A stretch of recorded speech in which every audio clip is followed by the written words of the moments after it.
बहुत स्पष्ट रूप से याद है, एक बार जब हनुमान जी की मूर्ति बन गई। जीवन में जितना संघर्ष करोगे, जीत उतनी ही शानदार होगी। सलिल चंदन चर्चिताय नंदीश्वर प्रमथनाथ महेश्वराय मंदार पुष्प बहु पुष्प सुपूजिताय तस्मै मकाराय नमः शिवाय।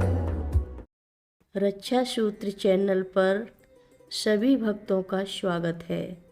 हम सभी भक्तों को महान संत नीप करोरी बाबा जी महाराज की अद्भुत पावन कथाएं सुनाने जा रहे हैं। कृपया सभी भक्त ध्यान से सुने।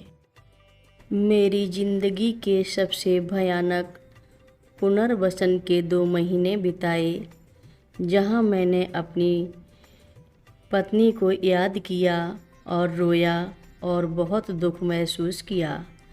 हालांकि हर दिन एक रहस्यमयी बात होती थी।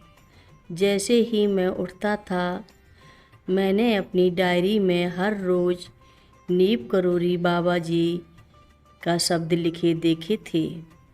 कभी कभी मुझे एक कंबल ओढ़े एक बूढ़े आदमी के दर्शन भी होते थे और मेरे मस्तिष्क में उनकी ऊंची तीक्ष्ण आवाज़ को हिंदी में यह कहते हुए सुनाई देता था कि अपने पिता के पास वापस जाओ, कृतघ्न बच्चे, और भी कई बातें सुनाई देती थीं। अपने 2 महीने के प्रवास के दौरान मैंने लगभग रोज़ अपनी डायरी में नीप करोरी बाबा जी लिखा। कभी कभी मुझे उनके सपने आते। मुझे इस बात का कोई पता नहीं था कि वह कौन थे या मैं उनका नाम क्यों लिख रहा था, सिवाय मेरे मस्तिष्क का मानना था कि उन्होंने ही मुझे इस पुनर्वसन के लिए भेजा था। मैंने वहाँ के मनोचिकित्सकों और परामर्शदाताओं को यह समझाने की कोशिश की और उन्होंने इसे भव्यता का भ्रम या मति भ्रम कहा और मेरे अनुभव को पूरी तरह से खारिज करते हुए एंटीसाइकोटिक दवा की खुराक बढ़ा दी। अब मुझे एहसास हुआ कि यह वास्तव में महाराज जी ही थे, जिन्होंने मुझ पर कृपा की और मुझे पुनर्वसन के लिए भेजा। शायद मुझे अपने माता पिता का अपमान करने के लिए, सबक सिखाने के लिए, या मुझे उनके साथ अपने पिछले जन्मों की याद दिलाने के लिए। इसके लिए प्रयुक्त शब्द भयंकर कृपा या अनुकंपा है। किसी तरह 2 महीने की गुलामी के बाद जो लोग पुनर्वसन संस्था चले जाते थे और शौचालय और फर्श की सफाई करते थे और मुझे सूरज की रोशनी भी नहीं देखने देते थे और मुझे 30 लोगों के साथ एक साथ छोटी इमारत में रखते थे, उनके सहयोग से मेरे पिताजी को आखिरकार एक वकील मिला और मुझे किसी तरह से 2 महीने में पुनर्वसन संस्था से बाहर कर दिया।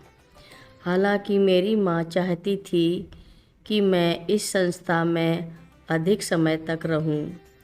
आखिरकार मैं पुनर्वसन से बाहर निकला और अपने पिताजी के साथ टैक्सी में गया तो मैंने सबसे पहला काम नीप करोरी बाबा जी को गूगल किया। मैंने केवल एक बूढ़े मृत व्यक्ति की तस्वीरें देखीं और उनके और स्टीव जॉब्स और रामदास आदि के बारे में कुछ घिसी पिटी जानकारी मिली। मैं पुनर्वसन में मेरे दर्दनाक अनुभव, अपने प्रिय के साथ अलगाव के तबाह आर्थिक और भावनात्मक रूप से पूरी तरह से टूट गया था। मैं बस सब कुछ भूल गया और आगे बढ़ने का फैसला किया और अपने पिताजी के यहाँ रहने के लिए चला गया। मेरे पुनर्वसन से बाहर आने के कुछ ही समय बाद महाराज जी के साथ मेरे 2 असाधारण सपने थे। पहले मैंने सपना देखा कि मैं एक बहुत ही सुंदर मंदिर में उनका पीछा कर रहा था और केवल उनकी पीठ देखी, लेकिन जैसे जैसे मैं उनका पीछा करता रहा और हम एक खाली कुएं के पास पहुँचे, वह गायब हो गए और मैं उठ बैठा। उसके कुछ दिनों बाद मैंने दूसरा सपना देखा कि उन्होंने और हनुमान जी की एक मूर्ति ने मुझे बेंगलोर और मैसूर के बीच एक ट्रेन से उतार दिया और वह पूरी तरह से सजीव थे और मुस्करा रहे थे और उन्होंने मुझे एक हनुमान मंदिर बनाने के लिए कहा।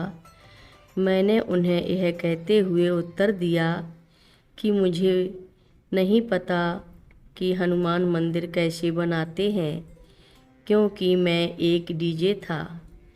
वह हंसे और घूमे और अचानक मंच पर एक हनुमान मंदिर था और मैं बैठा था और उन्हें कुछ खाना दे रहा था। मुझे अभी भी यह सपना बहुत स्पष्ट रूप से याद है। एक बार जब हनुमान जी की मूर्ति बन गई। जीवन में जितना संघर्ष करोगे, जीत उतनी ही शानदार होगी। हर रोज़ महाराज जी की कथाएं सुनने के लिए रक्षा सूत्र चैनल को सब्सक्राइब करें, शेयर करें और लाइक करें। घंटी बजाना ना भूलें। कमेंट बॉक्स में लिख भेजें, जय नीव करोरी बाबा जी महाराज। बोलो नीव करोरी बाबा जी महाराज की जय बोलो।